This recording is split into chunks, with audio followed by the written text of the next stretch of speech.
Hi everyone, I'm Jessica and I have a story for you. So, I am one of the few non Chinese passport holders to actually travel to China.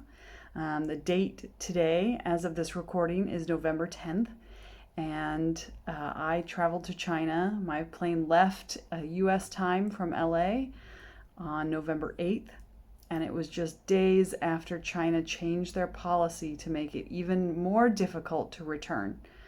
So there's a lot about traveling internationally right now, and I know booking flights is crazy to any other countries. But as an American who has lived in China and worked in China, it's quite an experience getting back there. So, first, that you have to know is right now, Americans are not allowed to travel to China, basically, or any other foreigners are not allowed to travel to China unless you have been sponsored by a company. It's called a PU letter. So, unless a company has issued you a special letter, or unless you already hold a residence permit.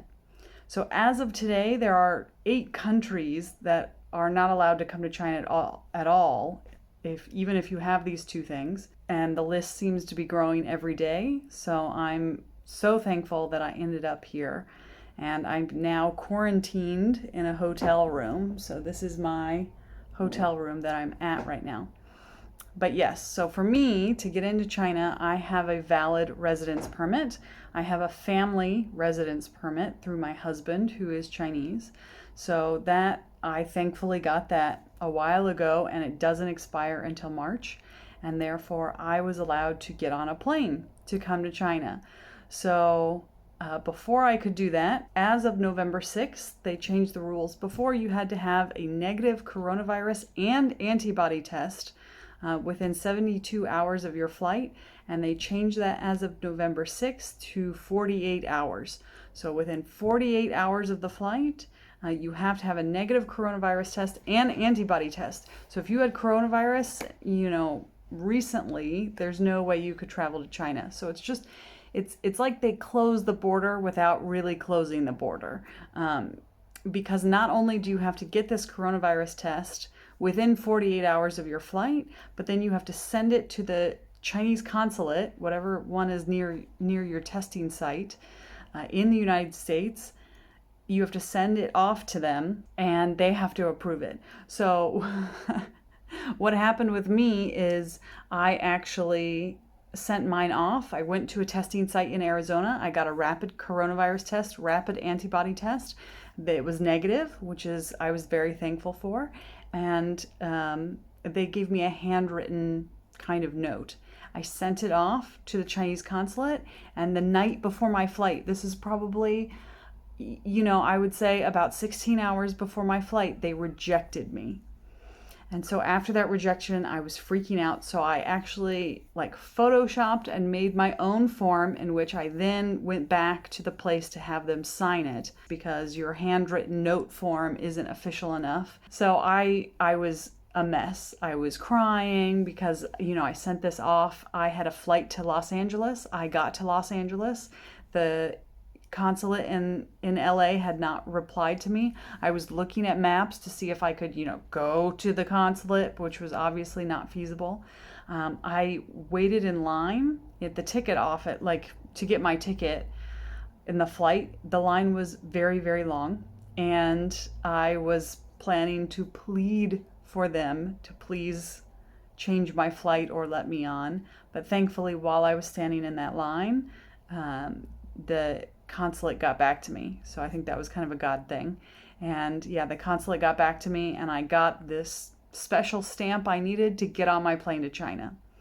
So I was so thankful that I was able to do that, and that was basically half the process of getting here. So I have my residence permit that's valid. I have my coronavirus and antibody test within 48 hours. I got on the plane. I made it on the plane despite not thinking I was going to do that. And I'm very excited about being here. Everyone's in their PPE. All of the flight attendants are really serious about coronavirus. And people ask me, Jessica, why is it that China is back to normal? Like people aren't wearing masks but here in America we're not back to normal. Why are they back to normal when we aren't? So I'm going to show you this process right now of how serious they are. So the flight is about 12 and a half, 13 hours from LA, and I arrived in a city called Tianjin. So from Tianjin, it's a city just outside of Beijing. It's a 30-minute fast train ride from here to Beijing. So I finally landed, and the first thing I noticed is everyone is wearing PPE. Look at all of the airline staff and their PPE. Everyone, even the bad guy. All of the flight staff, everyone. I get off the plane and I took these little sneaky videos, which I wasn't really supposed to, but I took them anyway. You go through a line, everyone is processed. Even though I had a coronavirus test before I got on the plane, everyone on the plane has to also have them as they arrive in China. So you go through the line, you get 6 different papers to fill out, so many papers. I got this paper, this paper, this paper, this paper. I have to scan this QR code, get these documents before boarding, and this is the process that I'm about to go through. And then you are processed in an assembly line style. You have to get the coronavirus test that goes all the way back. My test in America just swabbed the front of my nose. This is the one that feels like it touches your brain, and it was very uncomfortable.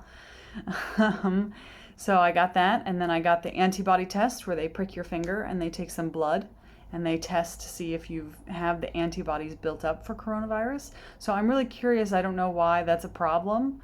Why you wouldn't be able to enter the country if you can still spread coronavirus if you have built up the antibodies. I don't know. But I had to have that test too. And then I was put in line for a bus that took me to get my suitcases. We picked up the suitcases. So I'm on a bus to go get my bag.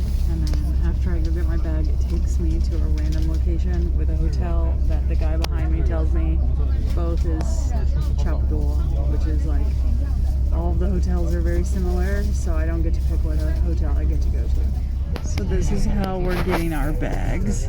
They've just piled them up here, and I guess they're gonna let us all off and do a free-for-all. It's a free-for-all. Just get on a bus and they bring you to a hotel.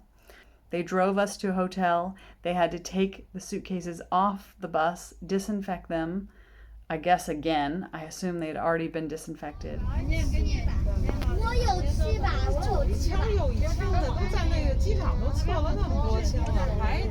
Now after midnight, you can see the time over there. And we're just trying to get off the bus.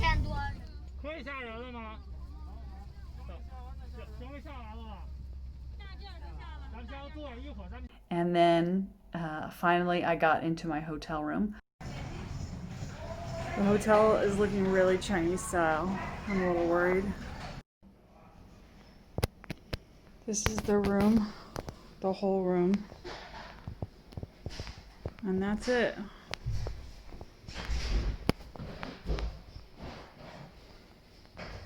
Where I will stay here locked inside every day for 3 weeks. So they deliver meals to my door and breakfast, lunch, and dinner.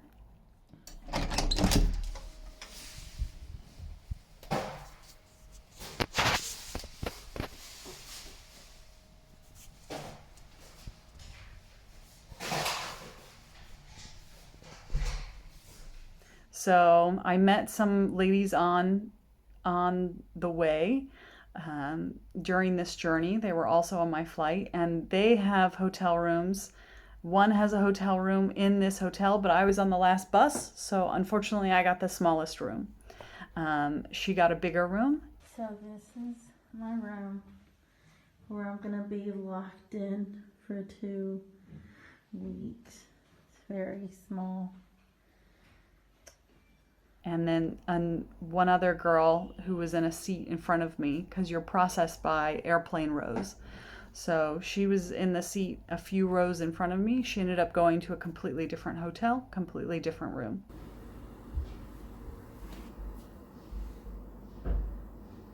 Not bad. I've been trying to work out. I made this video, a couple other things, but yes. So I'm just kind of enjoying my time off here in this hotel for 2 weeks. They did not tell me the result of my coronavirus tests. Usually it's for sure it is negative. If it is not, they would come to my door to collect me, to bring me to a hospital for further quarantine and testing.